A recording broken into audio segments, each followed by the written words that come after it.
시리즈에 대해서 말씀을 나누고 있습니다. 한국 교회가 변화해야 된다. 많은 사람들이 이야기하는데 지난주부터 한국 교회 변화는 기도의 변화에서부터 시작돼야 된다고 말씀을 드렸습니다. 지난주는 다니엘의 기도에 대해서 말씀을 드렸는데 기도는 강구로만 구성되어 있는 것이 아니라 죄를 애통하고 죄에 대해서 토설하는 회개가 필요하다고 말씀을 드렸습니다.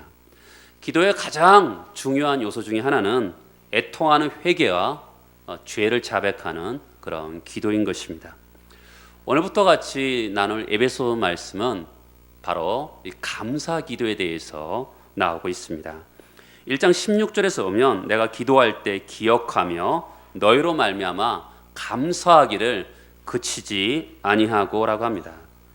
시편에 보면 감사로 제사를 드리는 자가 나를 영화롭게 한다고 말씀했습니다. 여러분, 우리가 하나님 앞에 서서 하나님께 감사의 기도를 할 때 하나님께서 얼마나 좋아하시겠어요? 성도는 그럼 무엇 때문에 감사해야 됩니까?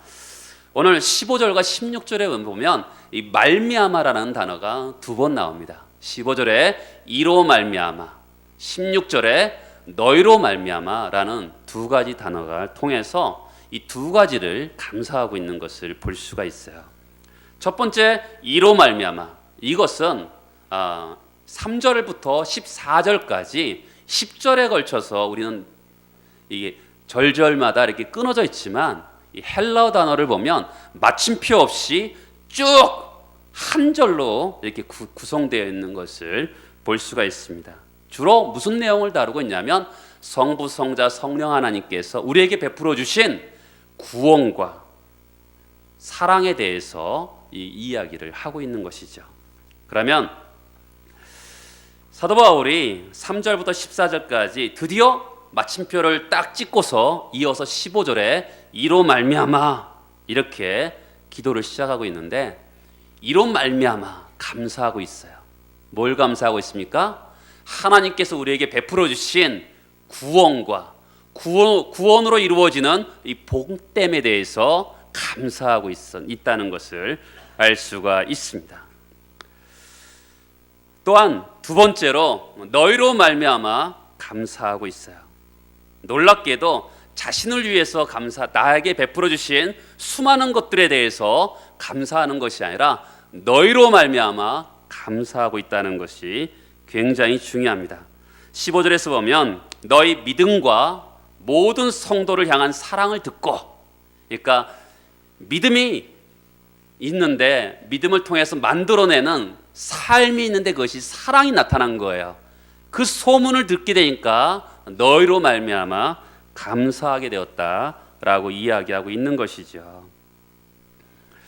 여러분, 기도할 때 나에게 일어난 일에 대해서 감사하는 것도 너무너무 중요한데 다른 사람을 위해서 일어난 일에 대해서 감사한다. 너무너무 중요하다는 것을 알 수가 있어요. 여러분, 우리가 기대하는 부흥, 우리가 부흥을 꿈꾸는데요. 바로 이것이 진정한 부흥인 것 같아요. 이 시대는 자기중심적이잖아요. 자기 주관적인 시대인데 자기 테두리를 예수 믿는 사람들도 벗어나지 않고 있는 이 시대입니다.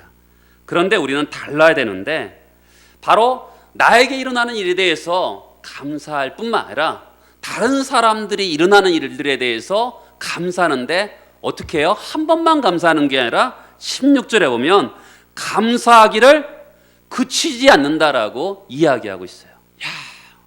제가 한번 저 자신을 한번 돌아봤습니다. 나에 대해서 감사하는데 다른 사람들을 위해서 일어난 일에 대해서 감사하다.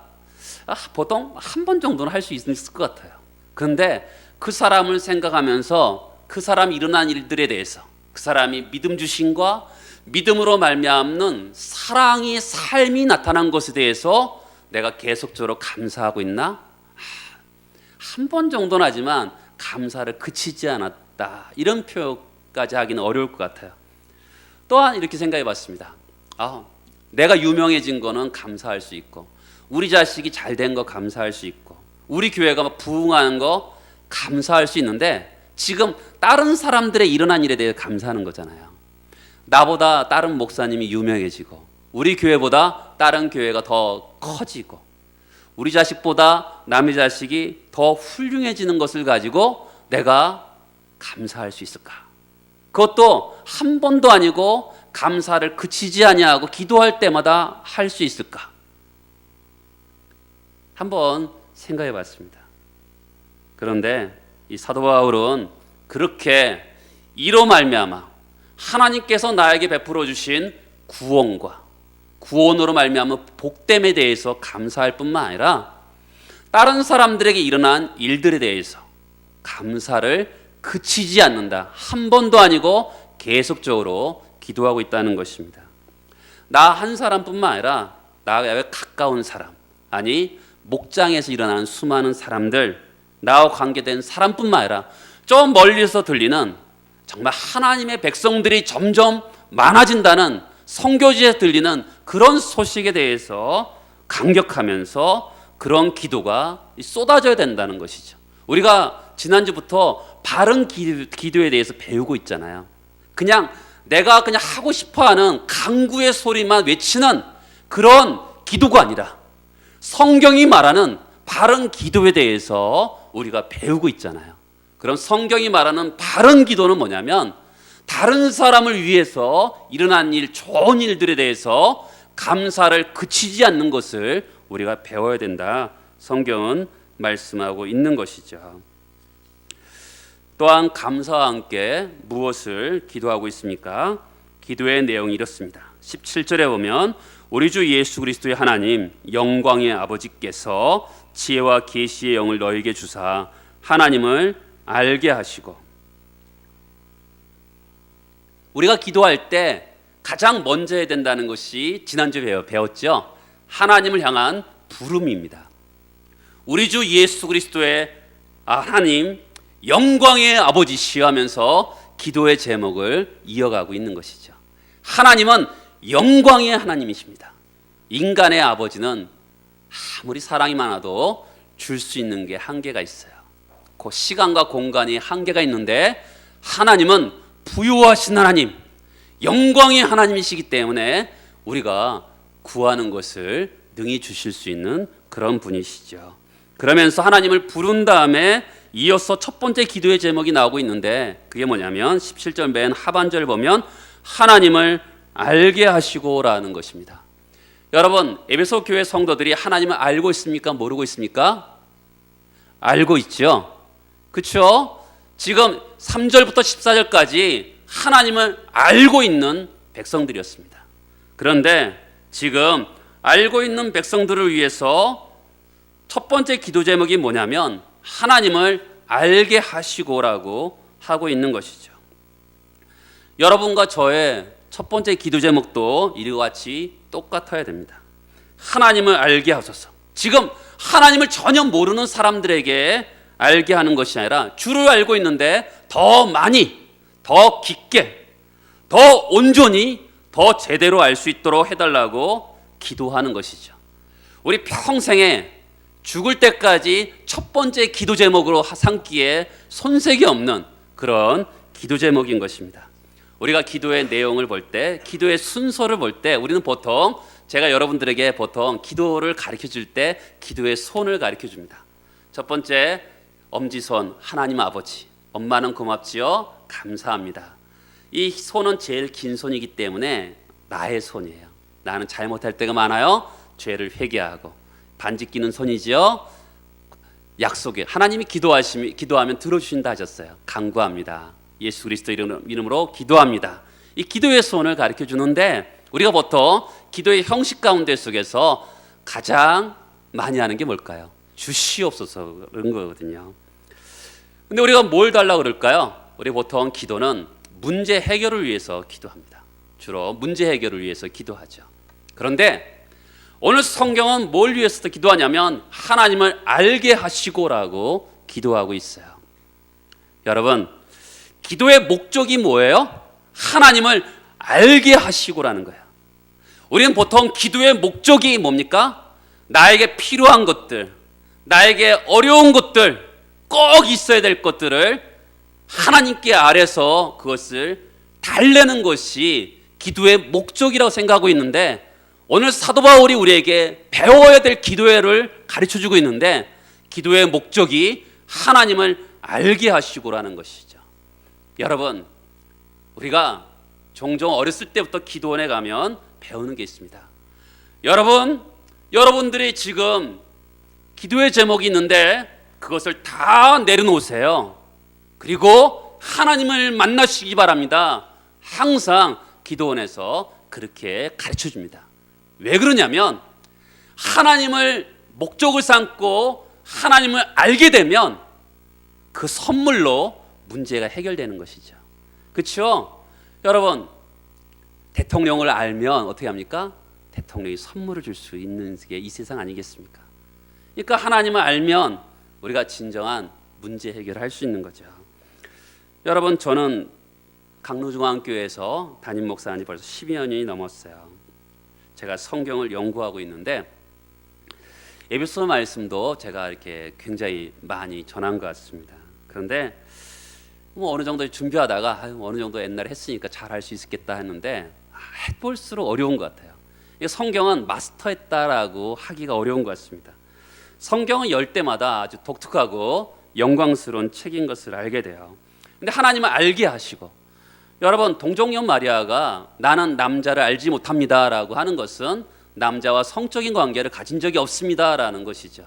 그러니까 하나님을 알게 하시고라는 것은 단지 우리가 머리로 아는 것이 아니라 그분과 영적으로 깊은 관계를 통해서 그분을 친밀하게 알게 해달라고 하는 그런 기도인 것입니다. 그러면 여러분, 우리가 하박국서에 보면 수년 내에 부흥하게 하옵소서라는 기도가 나오는데, 그럼 부흥의 핵심이 뭐예요? 하나님을 아는 지식이 증가하는 것입니다. 단지 머리로 사전적인 지식이 많아지는 것이 아니라 그분을 인격적으로 알아가는 거죠. 그렇죠? 인격적인 사귐의 교제를 통해서 그분을 알아가는 것입니다.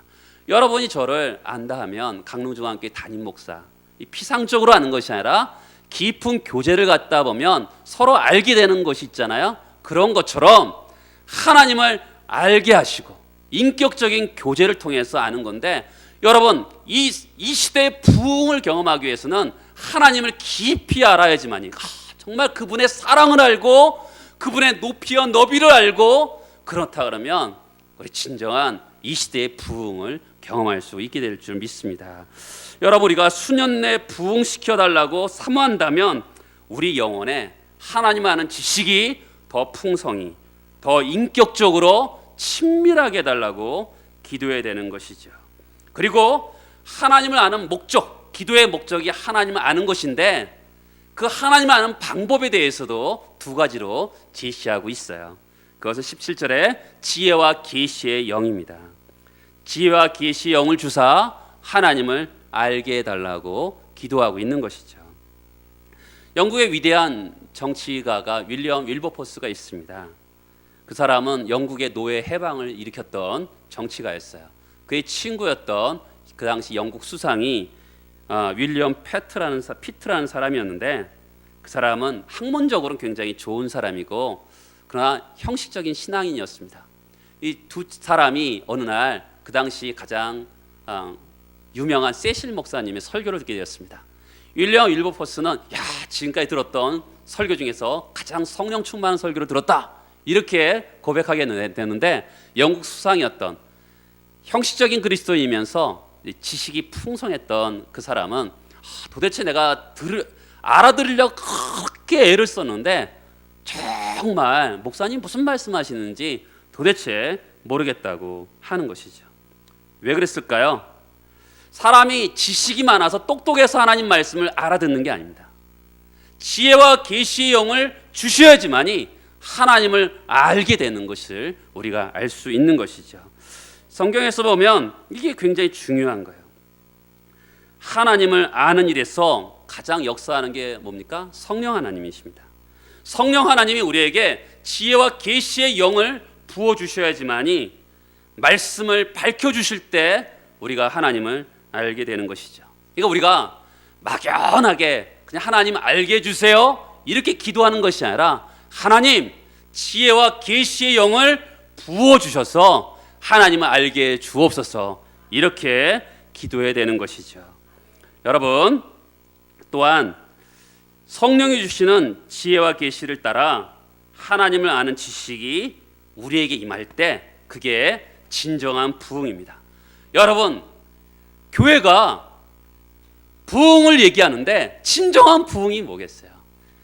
예배 때마다 우리가 성경을 펼 때마다 어떤 설교를 듣더라도 지혜와 계시의 영을 부어주셔서 하나님을 알게 되는 일이 일어난다면 그게 진정한 부흥이죠. 저는 우리 교회 예배 공동체 가운데 이런 일이 일어나길 소망합니다. 한국 교회가 사는 길이 어디 있겠어요? 여러분, 지금 한국 교회가 무너진다는 소리를 하는데 한국 교회가 살아나는 길이 어디 있습니까? 모든 성도들이 지혜와 계시의 영을 임하여서 성령 하나님께서 주셔서 하나님의 아는 지식이 증거할 때 한국 교회가 살아날 줄 믿습니다. 사랑하는 성도 여러분, 우리가 마음을 한데 모아서 하나님 지혜와 계시의 영을 부어주셔서 하나님을 알게 해달라고 간절히 기도해야 되는 것이죠. 두 번째로 기도한 것은 18절에 보면 너희의 마음의 눈을 밝히사, 마음의 눈을 밝혀달라고 기도하고 있죠. 종종 이게 성경에 보면 예수 믿는 사람들끼리 결혼하라 그래서 예수 믿는 자매가 예수 안 믿는 청년하고 교제를 있을 때 그 청년을 교회로 데리고 왔습니다. 어느 날 이렇게 목사님하고 상담하는 거예요. 목사님, 제가 아무리 예배를 드리고 말씀을 읽고 들어도 도대체 하나님이 안 믿어지는 걸 어떻게 하겠습니까? 하나님이 안 믿어집니다. 여러분, 하나님이 눈에 보입니까? 하나님 우리의 귀에 말씀하십니까? 이거 억지로 어떻게 믿겠어요? 오늘 이 자리에도요, 교회 와 계시지만 하나님이 안 믿어지는 분도 계실 겁니다. 하나님이 믿어지지 않는 것은요, 눈에 보이지 않고 귀에 들리지 않아서가 아닙니다. 여기도 보면 마음의 눈이 어두워져 있기 때문에 하나님이 안 믿어지는 것입니다. 여러분, 하나님을 모른다, 이것은 우리 인생에 굉장히 중요한 겁니다. 왜 중요하냐면 여러분, 우리 인생에서 꼭 알아야 될 게 두 가지가 있어요. 그것은 하나님을 알아야 되고 나 자신을 알아야 되지만이 이 인생을 살아갈 수 있어요. 근데 하나님을 모르면 나를 모르거든요. 나는 누구입니까? 여러분, 나는 어디서 와서 어디로 가는 사람입니까? 그러면 하나님을 모르고 나 자신이 어디서 와서 어디로 가는지 모르는 사람은 가장 이 세상에서 불쌍한 존재인 것이죠. 천국과 지옥에 가면 다 하나님을 알게 될 겁니다. 그렇죠? 지금 이 세상에서는 하나님을 모르는 사람도 있지만 천국과 지옥에 가면 다 알게 돼요. 부자와 나사로를 보면 부자가 결국 지옥에 가서 하나님을 알게 되잖아요. 그런데 그때 가서 하나님을 알면 뭐 하겠습니까? 이 땅에서 하나님이 너희 마음을 밝히사, 마음의 눈을 밝히사, 우리가 요즘 일반적인 용어로 쓰면 영적인 눈을 밝히사, 그렇게 기도하라는 것이죠. 여러분, 하나님을 알지 못하는 것은요, 영적인 눈이 어두워서 그렇습니다. 근데 여기서 마음이라 그러죠. 신앙은요, 인격체에서 이 마음에 있다는 표현을 쓰는 거예요. 우리 신앙이 마음에 있다. 그러니까 이 마음의 빛이 밝혀져야지만 어두움이 물러갈 수 있다는 표현을 쓰고 있는 거죠. 성경에 보면 사도 베드로가 주는 그리스도시요 살아계신 하나님의 아들입니다 라고 고백합니다. 그때 예수님이 뭐라 그랬습니까? 이것을 내게 알게 한 이는 혈육이 아니고 하늘에 계신 아버지라고 고백합니다. 하나님이 영적인 눈을 열어주셨을 때 예수 그리스도를 고백하게 됐다, 이렇게 표현하는 것이죠. 그러면 하나님이 너희 마음의 눈을 밝히사, 그러면서 세 가지를 보게 해달라고, 알게 해달라고 기도하고 있습니다. 첫 번째는 뭐냐면 18절에 그의 부르심의 소망이 무엇인지 알게 해달라고 기도하고 있고요. 두 번째는 기업의 영광이 풍성이 무엇인지 기도하고 있고요. 세 번째는 19절에 우리에게 베푸신 능력이 지극히 크신 것을 알게 해달라고 기도하고 있습니다. 여러분 생각해 보세요. 저도 한번 이렇게 생각해 봤어요. 우리는 항상 성경을요, 예수 잘 믿는 사람의 눈으로 바라볼 때가 있는데 예수 안 믿는 사람의 눈으로 한번 제가 생각해 봤습니다. 하나님이 나의 눈을 밝히셨어요. 난 세상적인 눈으로 봤을 때 뭘 원할까? 예수 안 믿는 나로서는 5분 후에 주식 시세를 알고 싶더라고요. 마음의 눈을 밝히셔서 5분 후에 있을 주식 시세만 알면 내가 이제 부자가 되겠다, 그런 생각이 들었어요. 그러면 세상 사람들 입장에서 이 기도를 잘 보시면 애게 이 대단한 것도 아니네, 마음의 눈을 밝히셨으면 그 정도는 봐야지. 근데 부르심의 소망이 뭐야? 기업의 영광이 뭐야? 크신 능력이 뭐야? 내가 그거 필요할까?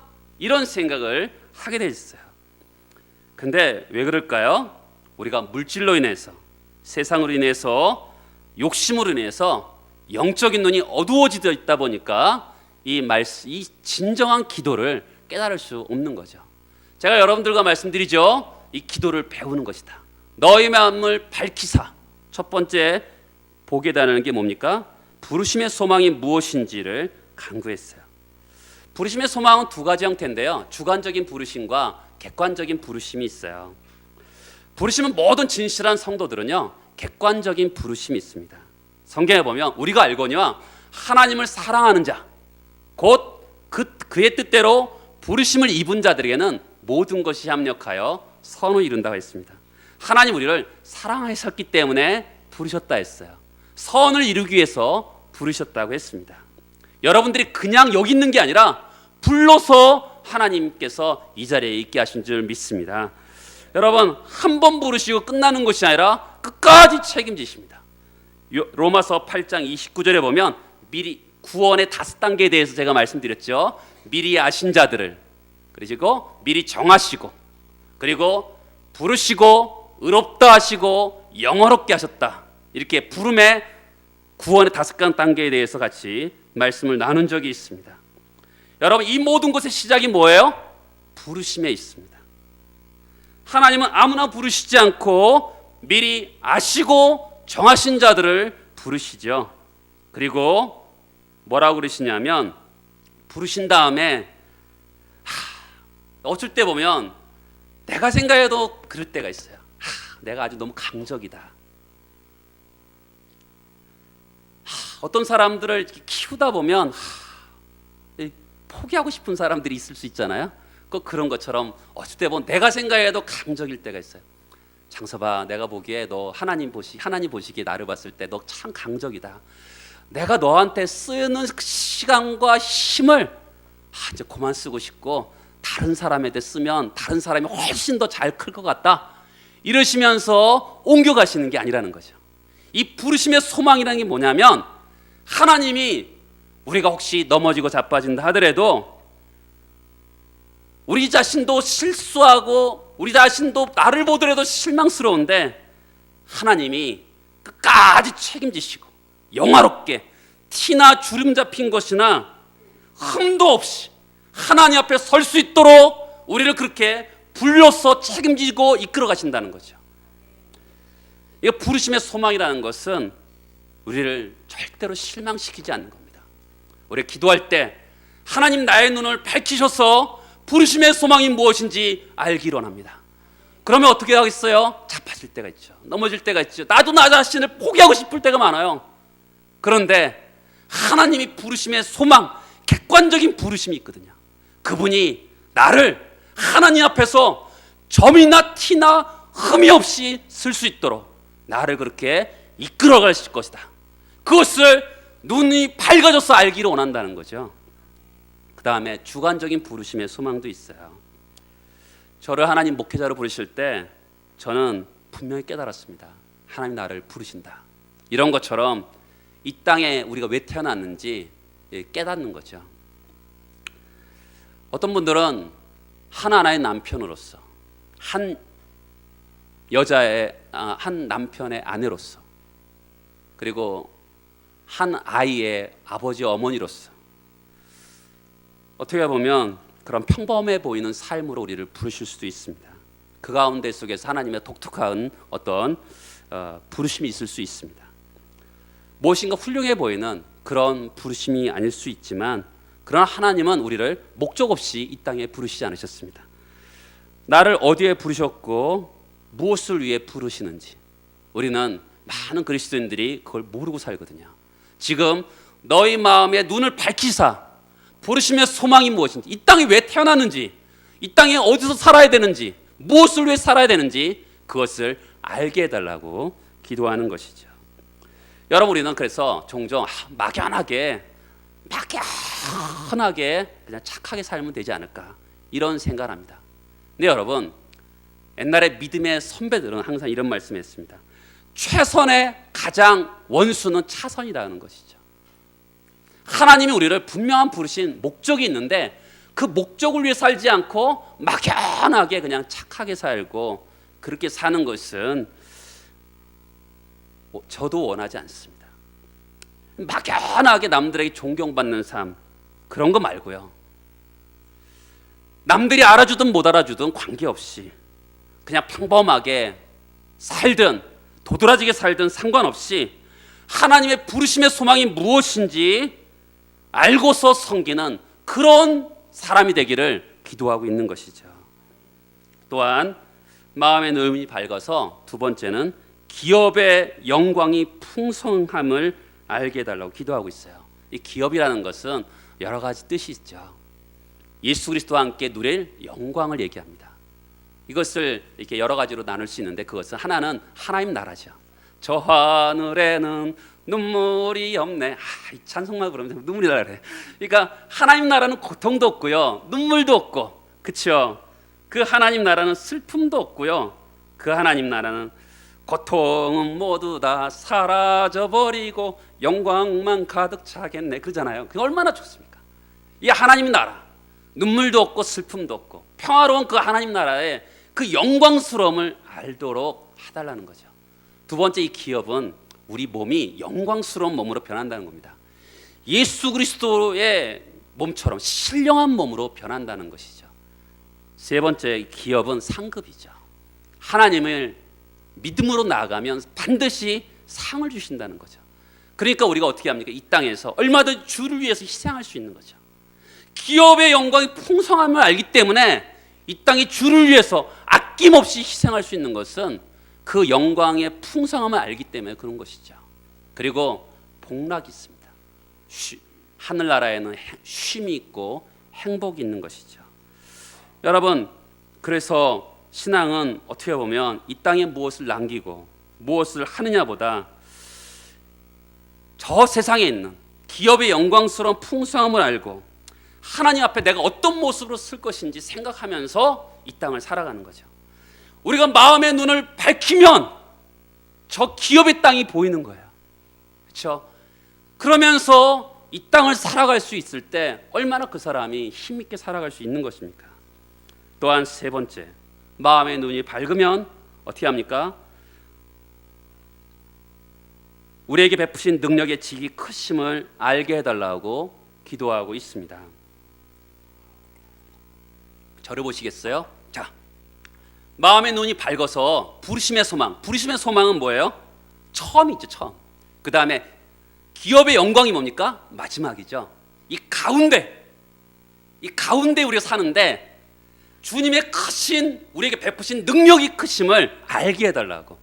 그러면 하나님이 처음에 부르셨을 때 기업의 영광이 끝인데 이 세상에서 우리 가운데 살고 있는데 이때 하나님의 능력이 너무 크심을 알게 되면 우리는 삶의 변화가 있을 수밖에 없습니다. 기독교는요, 인격의 변화가 없는 기독교는 불가능합니다. 왜냐하면 진리를 알면 그 능력이 나타나기 때문에 그렇습니다. 이 능력이 뭡니까? 세 가지를 얘기하고 있어요. 자, 20절에 그의 능력을 어떻게 합니까? 죽은 자들 가운데 다시 살리시고, 부활의 능력입니다. 사망의 자체를 종집으로 찍는 능력이죠. 과학이 발달했습니다. 근데 이 세상의 인간의 지식은 사망을 종집으로 찍을 수 있는 능력이 없습니다.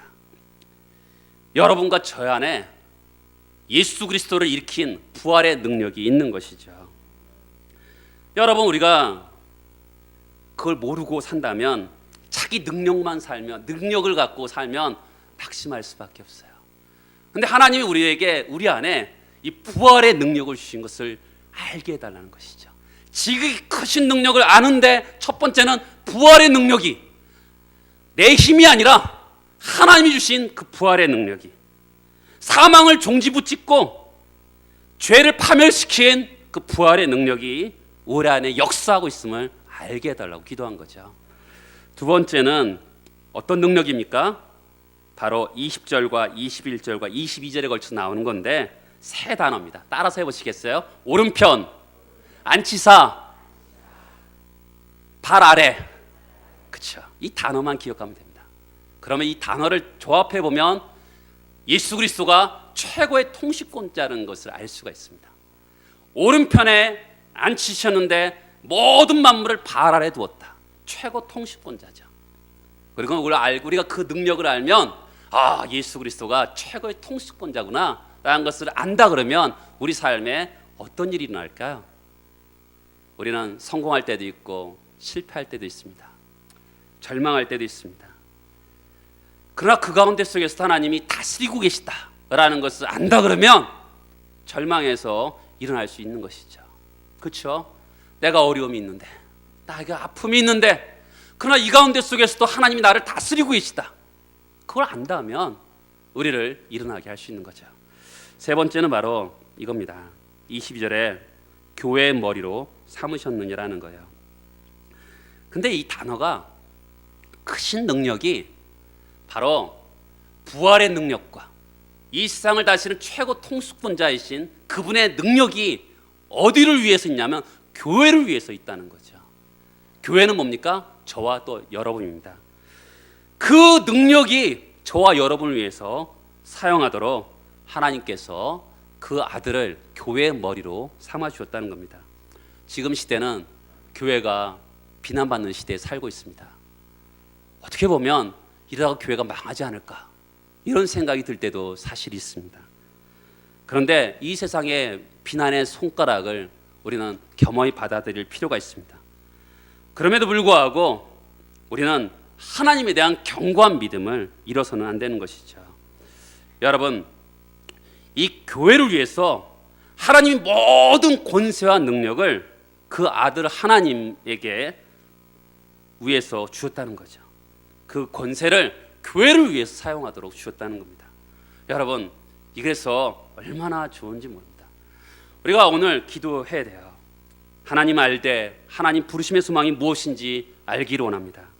하나님이 주신 기업의 풍성함이 무엇인지 알기를 원합니다. 우리에게 지극히 주신 능력이 어떠한 건지 알기를 원합니다.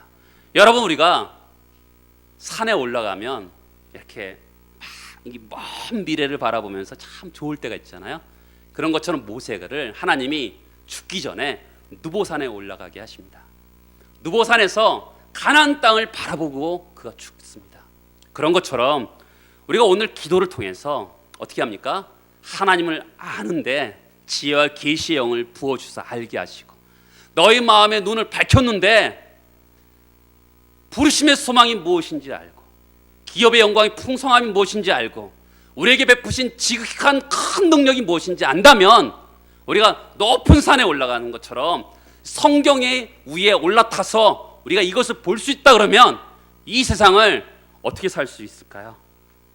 가는 곳마다 일으켜내고 살려내고 새롭게 하는 그런 부흥이 이 땅에 일어날 것입니다. 이 성경은 우리에게 그렇게 말씀하고 있는 것이죠. 그런 은혜를 허락해 주시기를 바라고 축복합니다. 다 같이 기도하겠습니다.